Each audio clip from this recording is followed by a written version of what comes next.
The U.S. House of Representatives passed a controversial bill today that would mandate individuals to provide proof of U.S. citizenship when registering to vote, a measure opponents argue could disenfranchise millions of eligible voters. The legislation, known as the Safeguard American Voter Eligibility, or SAVE Act, passed by a vote of 220 to 208. Backed primarily by Republicans, the bill seeks to address unfounded concerns, according to experts, about non-citizen voting in U.S. elections. It requires those registering or updating their voter information to submit documents such as a passport or birth certificate to verify citizenship. The SAVE Act would cripple American elections. It would end voter registration in the United States as we know it. The SAVE Act would end mail-in registration. You heard that right. For all those states and all those people who register by mail, not vote by mail, registration by mail. It would end that. American citizens would have to appear in person at an election office, bring with them various documents and forms to register to vote. Think about it. Just to exercise your fundamental, inalienable rights as a citizen of this country, Republicans would force Americans into a paperwork nightmare, burying voter registration under a mountain of bureaucracy and red tape. Representative Chip Roy, a Republican from Texas, sponsored the bill.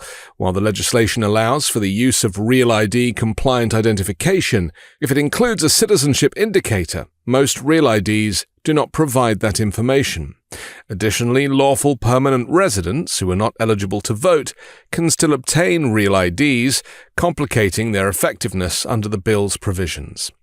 This move follows a March 25th executive order from Donald Trump directing that citizenship documentation be required on federal voter registration forms, described by the administration as an historic step in election security. Although a previous version of the SAVE Act passed the House, it stalled in the Senate. It remains unclear if this iteration will fare any better. The American people know that the DMV is very good at giving driver's license to illegal aliens. We know that there are people who have been indicted for voting illegally. We know that there are voter rolls with massive numbers of people who are illegally present in the United States. We know that the previous administration let in millions of people into the United States, wrongfully and illegally under parole and asylum, blatantly abusing the law to put people in the United States that have no basis for being here, many of whom carried out dangerous acts against American people, killed American citizens, but importantly, have been registering to vote. The point of this bill is to ensure that we guarantee only citizens vote by allowing those states to be able to check, by having systems, federal systems, be open to the states to be able to check, and to require proof of citizenship when you register. Republican lawmakers who supported the bill argue it reinforces the president's executive action, helps protect election integrity. They pointed to isolated cases where non-citizens were found on voter rolls and to jurisdictions that permit non-citizens to vote in local elections as justification for the legislation.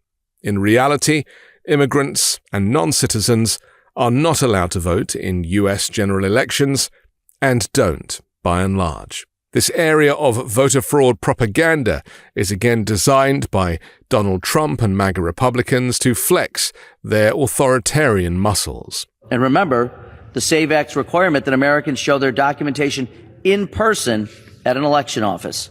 It will have drastic consequences. The SAVE Act will prevent members of our armed forces from registering to vote while deployed overseas. But the SAVE Act is not actually meant to prevent non-citizens from voting. The SAVE Act is really about silencing Americans. This bill is about disenfranchising Americans, not non-citizens, Americans, U.S. citizens. Representative Mary Miller, a Republican from Illinois, pushed back against Democratic criticism that the bill would burden marginalized communities.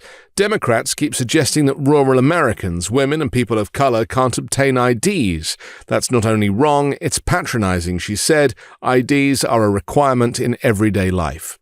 Still, Democrats raised numerous concerns. About half of U.S. citizens do not possess a passport, one of the main acceptable documents under the bill. With current passport fees at $165, Representative Joe Morell of New York argued that the cost represents a financial barrier to voting. "That's a poll tax, plain and simple," said Representative Nikema Williams of Georgia, adding that it amounted to voter suppression. The bill would disenfranchise survivors of domestic abuse who have changed their names for safety purposes, which is truly shocking. And the SAVE Act will also have a steep financial cost to American citizens because, yes, the SAVE Act does allow Americans to use their passports to register to vote. But half of all Americans do not have a passport. And a passport costs $130 plus additional fees. So the SAVE Act will cost American voters who do not have passports and choose to use them billions of dollars to secure them. Americans are facing rising costs exacerbated by the recent Trump tariffs. Economists are warning about a looming Trump recession. But let's face it, the SAVE Act would force U.S. citizens to spend billions of dollars to register to vote. This includes rural voters, many of whom now register to vote online by mail, who will be forced to drive hours and cross hundreds of miles to present documentary proof. This includes senior citizens, who are particularly likely to lack documentary proof of citizenship, including passports, copies of their birth certificates, or other documents. And what about the men and women in uniform who serve our country all over the world? Can a member of our military use their military ID? Surely military IDs should be enough to register to vote.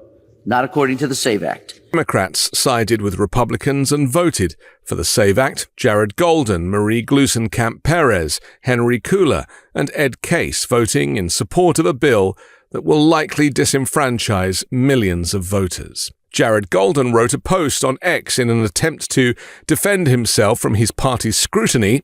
Some claim that requiring proof of citizenship is too onerous, a burden, or that it will disenfranchise those whose names have changed for reasons like marriage. The truth is, the SAVE Act ensures name changes will not prevent anyone from registering to vote, he said. Others highlighted practical issues such as missing or mismatched birth certificates, particularly for people who have changed their names due to marriage or other reasons.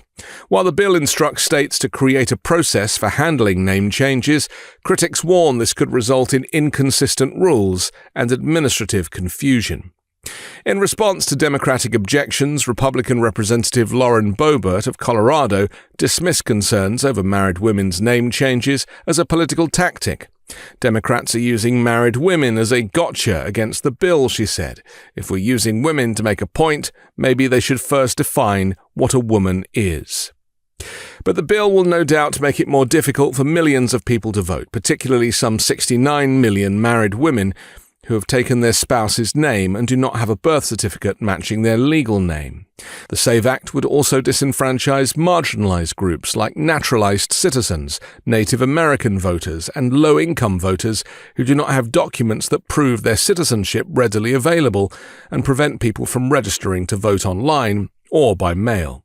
It's yet another form of Republican-led voter suppression disguised as a way to protect the country from voter fraud.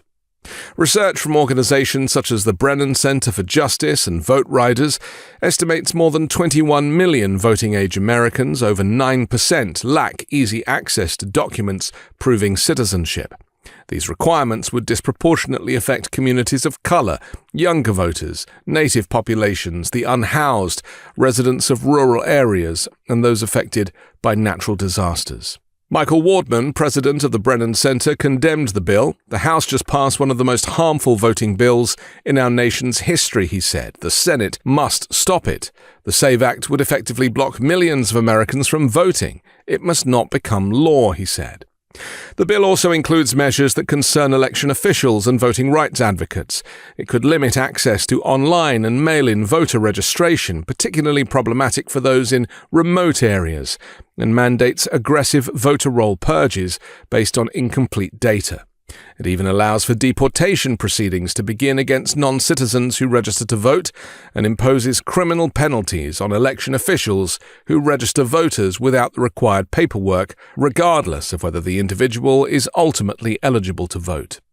Though non-citizen voting is extremely rare, it's long been an obsession of the GOP, which frames the practice as an existential threat to democracy.